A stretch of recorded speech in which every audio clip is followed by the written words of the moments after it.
Sa linya na ho natin ang punta naman ho tayo dito sa nangyaring Ito tayong Tagaytay. Tagaytay. Oo. Yan sa grass fire na nangyari sa Bulkang Taal.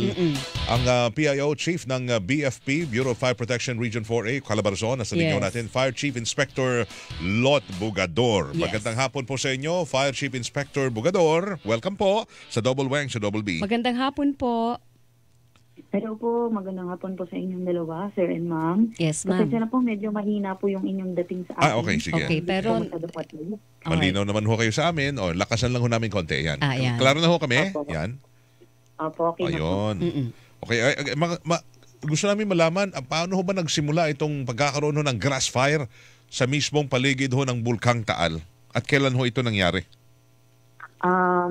Ayon po sa ating mga kasamahang bumbero po sa San Nicolas, Batangas, sa San Nicolas, Batangas po ito nangyari. Itinawag po ito kahapon, April 1 po sa kanila around mga alauna po, 1:30 ng hapon. At meron nga pong nakitang umuusok po doon sa parte ng Taal Volcano Island. Na inireport din po nila sa ating BFP. Ma'am, saan mismo doon sa Taal Volcano? Island. Apo. Go ahead, ma'am. Ayon po din sa kanilang initial investigation, ang location po nito ay sa Taal Volcano Island, Pulang Bato, San Nicolas, Batangas. Yan po ba yung, yan po bang lugar na yan, yung sunog na nangyari? Malapit doon sa may paakyat na, o malapit sa may crater? Hindi po nabanggit, ma'am, kung ito po ay mismo malapit doon sa crater. Opo. Opo.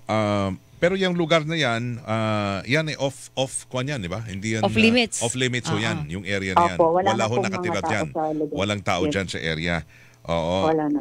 Okay, so kahapon, nangyari, hapon na ho to. Gaano Opo. kalaki ang naging damage ho nito? Gaano kalawak ang naibigay ho na sunog? So, ayon nga po sa report po ng ating San Nicolas Fire Station, umabot po ito ng mga 8 hektarya po. Wow. Yung buong sunog, ma'am? Kabuuan ng lugar na nasunog? Opo. 8 hektarya? 8 hektarya. Oo. Opo. Wala ho. Ang lawak nun. Paano yun, ma'am? Hinayaan na lang natin na maapula siya o there was an effort na, kumbaga para ka nakakita na sunog sa Metro Manila na may fire truck, binubugahan ng Yes. tubig. Paano pong ginawa doon? So, dahil hindi nga po makakarating ang ating mga fire truck dun sa lugar, kusa na lang po nawala yung sunog, binutayan na lang po nila na kusang maubos po yung sunog. Yung fuel po na nagbibigay po ng apoy at saka usok Fuel? po doon sa No, ibig sabihin yung kung ano yung nagkukos ng sunog. Halimbawa, madamo yung lugar Yun na or lang. damo po mapuno. mga tuyong Dahon. dahil nga po sa init din ng panahon, Yes. tuyo po nga po yung mga dahon, Oo. damuhan po doon. Wala pong bahay na naapektuhan doon sa lugar na yun. Walang mga bahay doon. Opo, sa kagandahang naman po, wala pong ibang nadamay na mga properties po doon sa lugar. Purely grass fire doon po yung nangyari. So talagang bundok po yun, bundok. Wala bang mga hayop doon, kabayo? Kasi naalala ko dati nung pumutok ang Daming Taal, kabayo, mga yes, kabayong oo. dinala ho doon para siguro doon pinakain, di ba? Wala naman hong as reported, wala hong na-monitor ho kayo. Opo.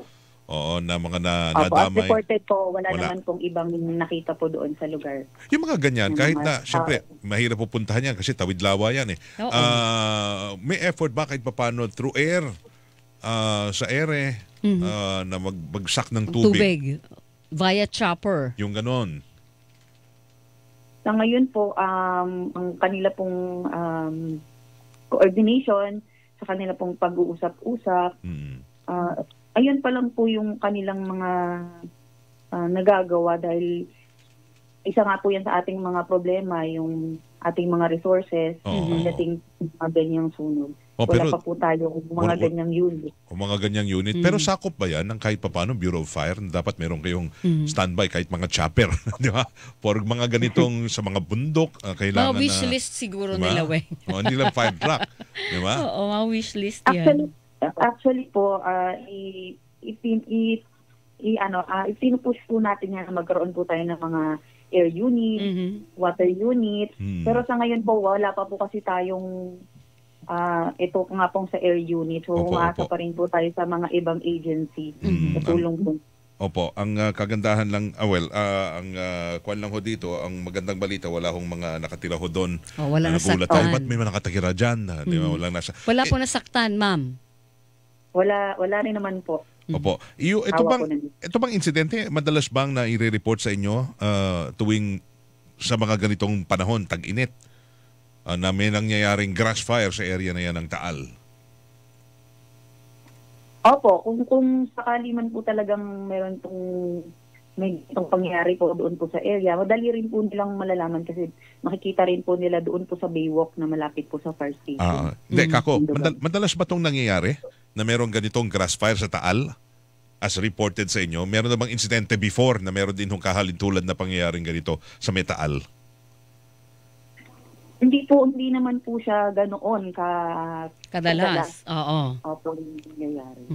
Okay. Seldom. Kaya lang, yun ang problema natin. Kung tuyong-tuyo yung bukid, talagang pag nabilad sa araw, very, very prone tayo sa sunog, sa ganitong klase ng sunog, mga wildfire, grass fire, or forest fire.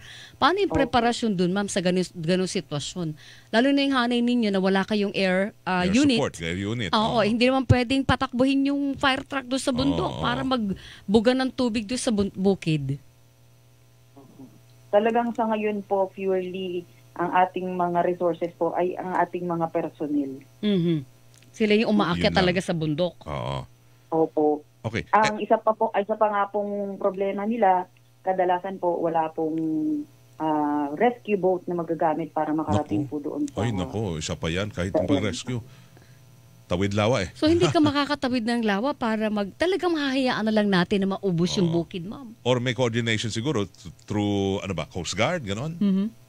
Opo, ang mga agency po na nag-uusap-usap, tingil po dyan sa mga ganyang pangyayari, ang ating nga pong PCG, Maritime Police, at ang Local Disaster Risk Reduction. Okay. Meron ba ho kayo mga tauhan na pumunta? Ay, hindi. Sandali. Anong status niyan ho ngayon? Fire out na fire po ba? Fire out na ho ba yan? Opo. Fire out na po siya as of kanina pong alas 9 ng umaga. 9 o'clock ng umaga. Okay. May mga tauhan ba kayo napupunta dyan para imbestigahan para masabi na walang foul play na nangyari? Baka meron ho dyan ng camping na hindi nalalaman, di ba? Tapos may iniwanan na... Opo. Sa ngayon po, under investigation pa rin po yung nangyaring grass fire po doon sa ating Taal Volcano Island. Okay. Nakakapanghinayang. Ano po ba mga tananim doon sa bukid? Yung mga nasunog doon? Kung meron pa. Oo. May mga fruit trees ba doon? Nyog o ano? O talaga lang mga damo lang yon? Hindi ko po masabi, ma'am. Hindi po nila nabanggit kung may mga talagang... Kasi baka meron kasi sa lawak ko nito Sayang ang espasyo kung wala yung taniman sa area. Habang tahimik pa ng bulkan. 8,000 hectares, di ba? Oo. Well, pero kung ganun po kalawak, siguro po talaga mga tuyong damo. Mga tuyong damo. Oo. Wala naman hong kinalaman yan sa aktibidad ng bulkan. Wala raw. Wala dahil. po. Okay, sige. Ma'am, thank you ha. Thank you ha. Ingat po. Thank you. Thank you rin po. Salamat. Ang PIO Chief ng Bureau of Fire Protection Region 4A o Calabarzon, Fire Chief Inspector Lot Bugador. Ang Hilingan, walang Pinoy.